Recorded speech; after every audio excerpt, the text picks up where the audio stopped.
6:48 top headlines this Tuesday in our Smart Start as we track the cleanup from yesterday's heavy rainfall throughout the region. Yeah, it all came down very quickly in a 3-hour time frame.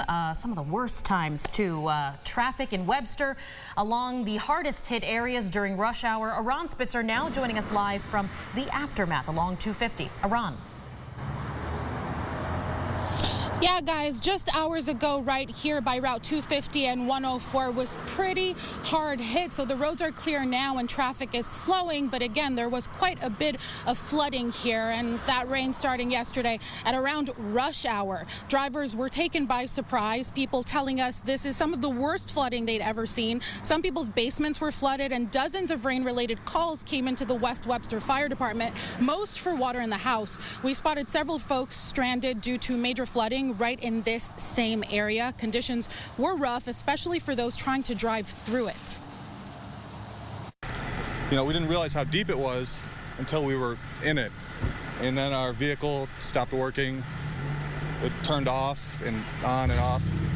And we finally managed to get it out of the deep end, and now it's dead. It was just splashing all up on my windshield. I couldn't really see anything, so I almost crashed into a pole. So it was pretty bad. Like there were any major power outages, and today is likely cleanup day for anybody who experienced any water damage in their home. For now, reporting from Webster, Aran Spitzer, News 8. Aran, thank you. Right now, we do have more pictures and video from that flooding, mainly in the Webster area there at rochesterfirst.com. And James, we keep talking about Webster nearby because you look at the map, that's where it all was. Right. Yeah, that's it for the heavy rain. There are some other spots I mentioned, still going to keep an eye out for, you see that one spot near Oakfield, Batavia. That could have been potentially a strong to severe thunderstorm. We'll keep an eye on that. But otherwise, it's this visibility way down. Fog is across most of western New York, even down into the Finger Lakes as well, some pockets there. So heads up if you do have to travel longer than just a few miles. Numbers today get in the lower 70s. I got 80s in the 8-day forecast. We'll take a look at that at the end of the show. Brennan, Michaela. That sounds nice. Thank you, James. Let's give you a live look from sunrise traffic. And Kodak has disappeared from just a few moments ago from our camera. That is the fog, the story this morning. As long as that remains just the sole story with our traffic, that is fine because there are no accidents right now on the main expressways. We'll check traffic again at about 7:25, see how long it takes for some of this to burn off. Two other headlines breaking overnight. RPD is searching for the suspect or multiple people involved in a late-night gunpoint robbery on Hudson Avenue. That call came in just before 11 at a convenience store where at least one man walked in with a gun demanding money from the register. He did get away with some cash. The K-9 unit was brought in to help with the search, but didn't go anywhere. No one was caught. No injuries reported. RPD wants you to call 911 if you have any leads that can help.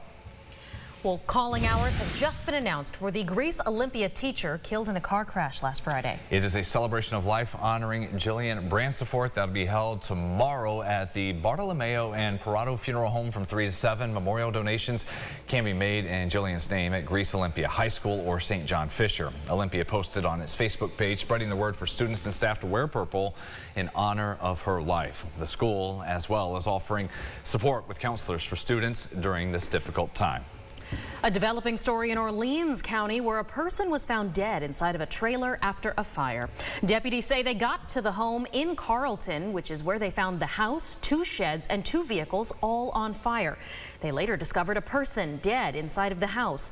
The victim's identity has yet to be released. Deputies say they're still working to find out what caused the fire as well. If you think you know anything, we've provided the number there at the bottom of your screen. Take a moment to look at it. 585-589-5527.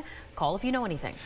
To this guilty plea in a courtroom in South Carolina for the longtime girlfriend of Brittany Drexel's killer. Angel Voss admitted she lied to the FBI during the investigation into the Chi-Li teen's rape and murder.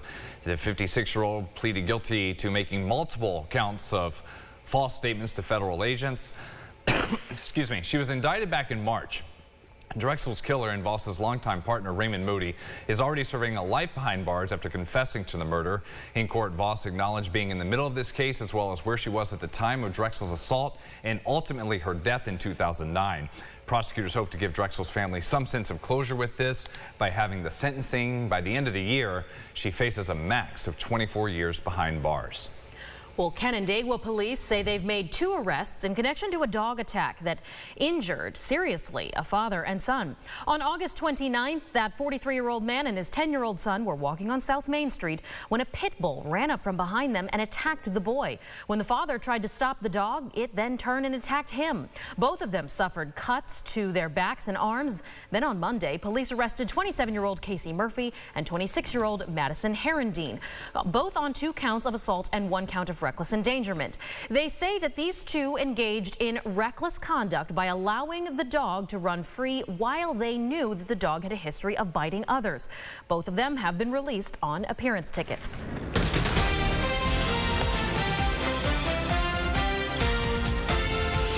News 8, your local election headquarters tonight. Vice President Kamala Harris and former President Donald Trump will meet for the first time as they go up against each other on the debate stage in Philadelphia.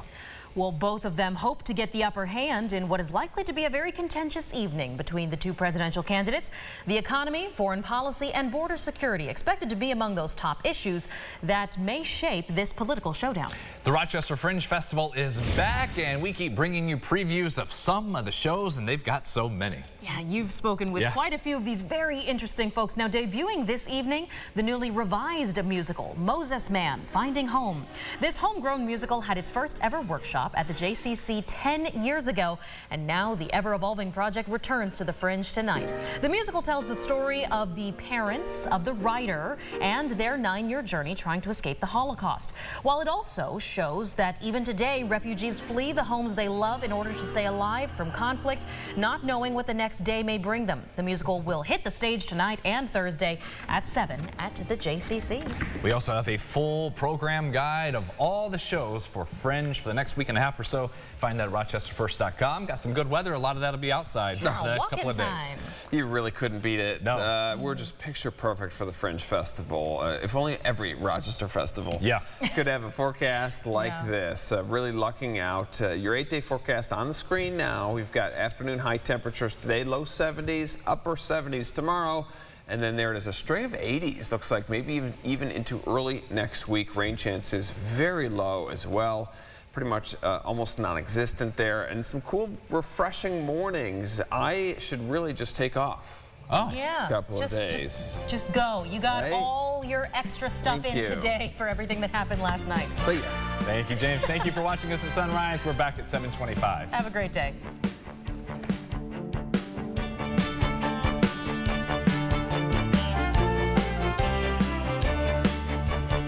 Follow News 8 wherever you are on RochesterFirst.com, Facebook, X, and on our app for news and weather.